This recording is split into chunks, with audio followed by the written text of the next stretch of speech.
Having spent 14 years with Omen over 2 stints, and as a founding member of the power metal band Phantom-x, Kevin Goocher is currently revigorating of Gods and Monsters with a new lineup. And at Metal Talk, we are all hoping he is well on the way to releasing a new album. Their third single has just been released, and all three are such great tracks that I felt the need to reach out to Gooch and find out more. Welcome to Metal Talk, sir. Thank you, Steve. Glad to be here. Thanks for having me, man. Yeah, no worries, no worries. Bring Out Your Dead was the first song from the new lineup released. And I have to say, it blew me away. It's got that great balance between melody and really nice, dirty, heavy metal. When you were writing it, did you feel it could be a special song?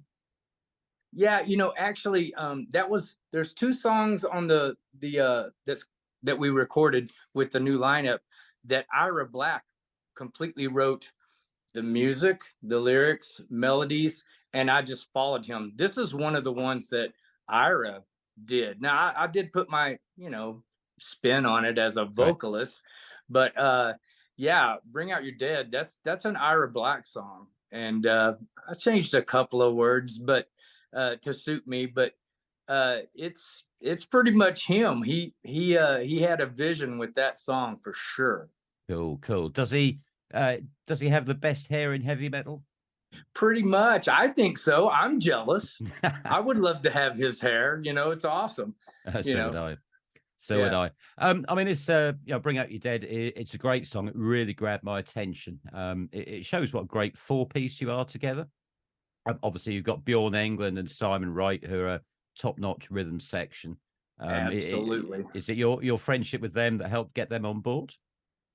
Yeah, actually, I didn't know Bjorn, but I had worked with Simon previously just on a couple of songs that I had, and so when I contacted Ira about, hey, I need guys, I need a band, I need, we have some opportunities. Would you like to jump on board with us? He's the one who said, well, we should contact Simon, but he jams with Bjorn in Dio Disciples and all the Dio stuff, and so we asked Bjorn too, and they both said, yeah, let's jump in on this and go and record and see what happens. Fantastic. I have to say, I really love the guitar style Ira brings to the band. I mean, he can shred. Yeah, absolutely. He can shred. He plays great harmonics in the right places, and he plays mean, heavy riffs. How did you meet Ira?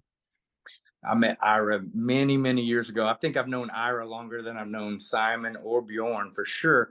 I met him when he was with Lizzie Borden, and believe it or not, my middle child daughter had a band at the time, and she was doing shows opening up for Lizzie Borden, and that's how we met him and all the guys in Lizzie Borden. All those guys are great.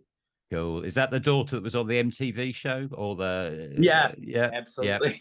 Yeah. Yeah. I love the vocal style you bring to these tracks as well. Do you think it's a more melodic style than with Phantom-x, say? I don't know. I haven't really dove that far into it. I just know that the songs speak to me in a certain way. And, like the newest song, I wrote the lyrics and the melody line to that. The song has to speak to me and kind of tell me what it needs to be about, what the title needs to be.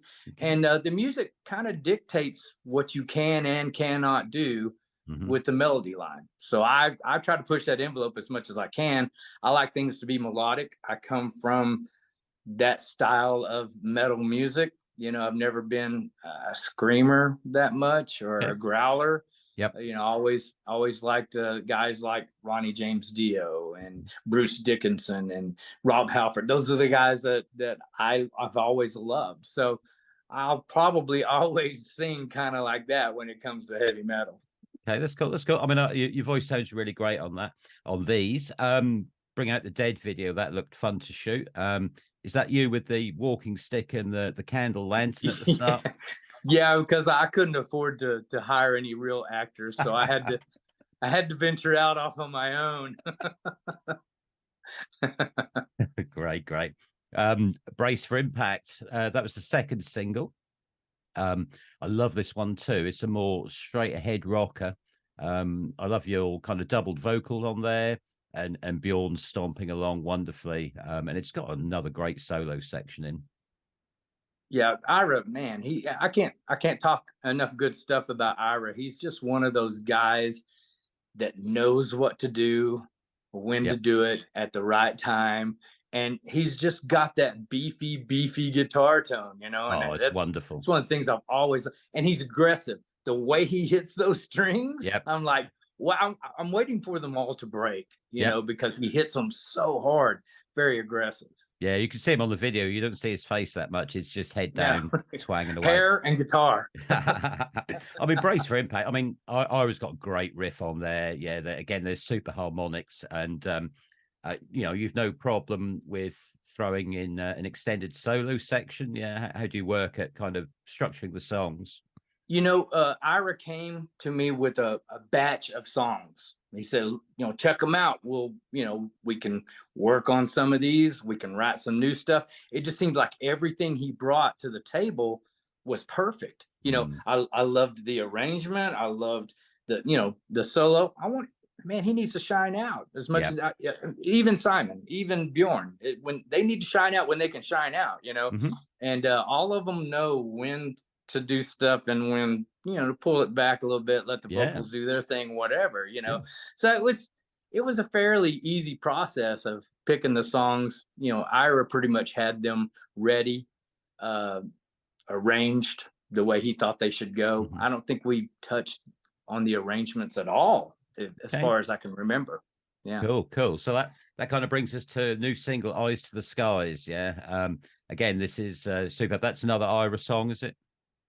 Yeah, it is. But I wrote the lyrics to this one, and I mean all the music is written by Ira.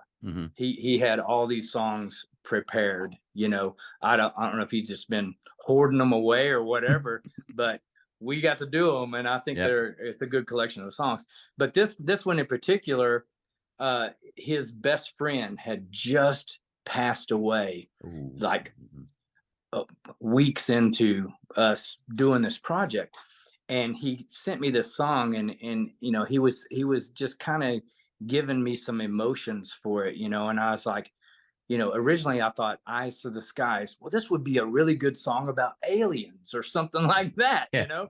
But and I came up with that title, and I was like, you know what, no, we need to think about this again. This needs to be about his friend Gus that passed away. Gus was his recording studio guru.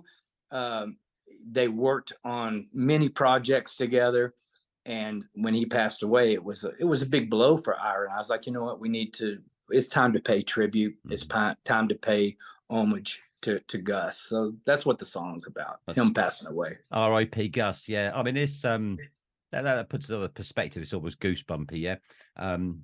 And you know, the instruments breathe. Yeah. So you know, at the opening you got it's 40 seconds. Yeah. Before you even come in. Yeah. It's a fantastic start. Yeah. You know, most record companies would, you know, they're just like, no, 40, that's too long. 40 seconds. Yeah. Who do you think you are, Iron Maiden? yeah. And it's got a great chorus as well. I mean, that's going to be a good chorus to sing when you're in the crowd watching you guys play live. Yeah, you know, I think that's what I loved most about what Ira brought to the table with these songs. I was like, man, it gives me a lot of room to be very melodic, to play with melody a little bit and find the best stuff that suits each song. And that's one of the ones I thought, man, it just came out really, really good, you know? Yeah. And again, I love Ira's solo section. Yeah, it's got a wonderfully melodic section. Then he bursts into a bit of a shred, but then he climaxes with another slower melodic burst with those harmonics again, and then bash you back into the chorus. Like, you're right. Yeah, he's just good at that, man. You know, that's just Ira. You know, it's just the way Ira is. Cool. I mean, it's a great hat trick of songs. Yeah, I love them. I mean, please tell me there's a plan for the album to follow shortly. Well, what we're going to do is, believe it or not, we're gonna take a few tips from Taylor Swift. Okay. She delivers a song a month until her album comes out. So I thought, there must be something to that. She's not a stupid woman. She's on top of the world for a reason, you know. So we're gonna follow in her footsteps, and just every month we're gonna release a song, release one of the songs, and then at the end, the whole thing will be out, and we'll deliver some physical copies at that point. Okay, that's going to drive me up the wall. What can you go on? What can you give away about the unreleased tracks that we haven't heard? I don't know. Should I tell you, or should I keep it a secret? I don't know. I mean, is there one that's coming up that you're just thinking, man, you just heard these three. Wait till you hear this one. Oh, man, you know, I have so many favorites. It's hard because when you write them, when you're a part of that creative chemistry, they're like your babies, you know, and Right, so yeah. you love them all. Yeah. So it's hard. I have to step aside and let other people, you know, give a listen and give me some real criticism about which one should be the lead song, or, you know, what is what, you know, maybe we should hold on to this one and not release it. But on this album, that hasn't happened, or, you know, this collection of songs, man, you know, I really like, I think there's one called Salt and Burn the Bones. I really like that one. I got to get really aggressive, you know, with that particular melody line. And I don't know if you've ever seen the TV show called Supernatural. Right. Okay. Yep. Yeah. That's what the storyline is Okay. about. It's Okay. about the Winchester boys, you know. Right. But Okay. they would always salt and burn the bones so that the demons couldn't go back alive. So that's one I like. Okay. So Gooch, I'm gonna press you for something then. A Brace for Impact. That's going to be the album opener, is it? Yes, it is. I think. Right. Okay. It is, as of right now. It's going to be. That is the title of the album for sure. Okay. Cool. Off topic for a minute, if that's all right. Yeah. I read before you started Phantom-x, you and the guys were playing Ronnie James Dio numbers live. Is that Wikipedia true or false? No, that's completely true. I was in Omen at the time, and we had come over to Europe and done a bunch of festivals, and then came home. And then a year went by, and we really didn't do anything. We were getting closer to a second year, and I was like, man, I got to do something. I got to play. I want to sing. I want to get out there and do what I do. And so I got with some friends, and we started a Ronnie James Dio tribute band. And we played around our hometown of Dallas, Texas. That's where I lived at the time. And you know, a few other places, but it turned into Phantom-x as soon as we started writing original songs. Okay, cool. And the other one I have to ask, I mean, obviously you had a writing credit on the Anvil movie when they used the Phantom-x song Pain Machine, and yes, and obviously you were in that film on that tour. How do you look back on that now, some 15 years on? Oh man, see, we don't get along. The Anvil guys and me, we don't get along. We were friends on that tour, and then they kind of blamed Phantom-x for everything that went wrong in the book. You know, they did the movie, and then they did a companion book. Yeah. And they didn't necessarily say my name, but they said the opening act that was on tour with us. Well, that was us. Mm-hmm. We were to blame for all the things that went wrong on that tour. And I was like, whoa. Hang on now. We were just there to support your tour. We didn't, it was your tour. We were just there as a support group. So we had some fun, but it was a rough tour. I don't know if you saw the movie, but it was a little crazy. A little crazy. It's been a while since I've seen it. I was I think one of the plans I might get a 4-pack in and sit and watch at the weekend, just to remind myself. Right. So of Gods and Monsters, any live shows on the horizon? Is there a plan for that? Or it was really weird. We started doing you know, I did the first of Gods and Monsters record, and COVID just, I mean, we put that record out, and 4 weeks later, the whole world was Bang. shut down with Yep. COVID, you know? So it just killed it, which I thought that was gonna pretty much be the end of Gods and Monsters. I wouldn't do anything else with it. And then all of a sudden there was some opportunities. I got the new lineup involved. We actually did a show, believe it or not, at the Whiskey A Go Go, opening for Dawkins. Right. Okay. Wow. Yeah. Okay. Hey, you know, we'll take whatever we can get. Yeah. Simon couldn't do the show, but the rest of the band did, and we got a fill-in drummer. But you know, it went well. But ever since then, it just seems like all the guys have, you know, they all have other projects, and I respect that because you know, they're in the music business to make some money. You know, they want to play, but they want to make some money. So everyone's been pretty busy. I kind of just set all that on the back burner. We'll see what happens, you know. Okay. I mean, you mentioned with Omen and Phantom-x, you had a good following in Europe over the years, you know. I mean, if it's difficult to find shows in the States, it's going to be even more unlikely that we'll see you live in Europe then anytime soon. Well, you never know. To be honest with you, I think I have personally, I have a better following in Europe than I do here in the States, just because of the style of music. You know, I don't know if you've ever heard Omen. It's pretty stylized, kind of Maidenish, kind of Anthrax-ish, you know, kind of Megadeth-ish, you know. And so we go over there, we never had any problems. Trying to get things rolling the way we wanted to in America never really happened for Omen. It did a little bit for Phantom-x. I actually played more shows in the States with Phantom-x than I did with Omen. You miss Europe then? Oh yes, I love it.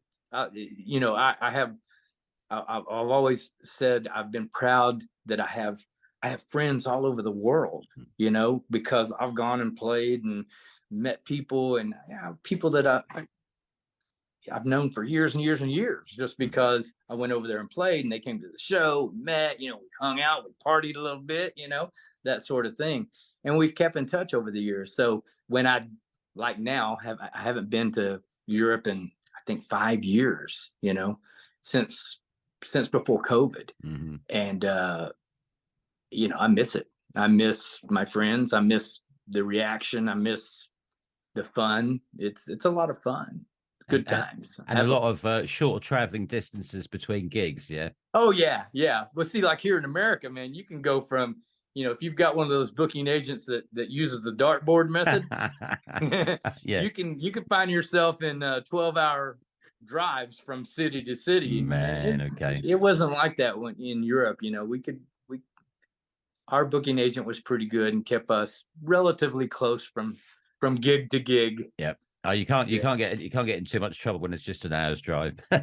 Yeah, exactly. Well, you know, I don't know about that. Okay. So look, thanks for your time, Gooch. New single "Eyes to the Skies" has just been released. Everyone should search it out and check out "Bring Out Your Dead" and "Brace for Impact" as well, as all three are terrific and show Gooch, Ira Black, Bjorn England, and Simon Wright in epic form. Any message for the fans, Gooch? Oh man, I love you. Yeah, thanks for hanging in there with me, with us. You know, we appreciate it. We're one of those bands that we know that without you, we are absolutely nothing. And we get to play in our garage instead of come to your town if you're not hanging around. So thank you. And hopefully we'll see you real soon out there on the road. And if not, you know, definitely the music is there. It's all on YouTube. Go check it out. It's, you know, you can check it out for free. Go check it out. And hit us up. You can hit me up. I'll contact you back always. Awesome. Great stuff. Thank you for your time, Gooch. We wish you all the best. I know the people at Metal Talk will be keeping their eyes peeled, and make sure you let us know when the next single's due out. Yeah. Absolutely. Will. Thank you. Thank you, Steve. Thanks for having me, man. No worries. Cheers, Gooch. Thank you. Cheers. Thank you.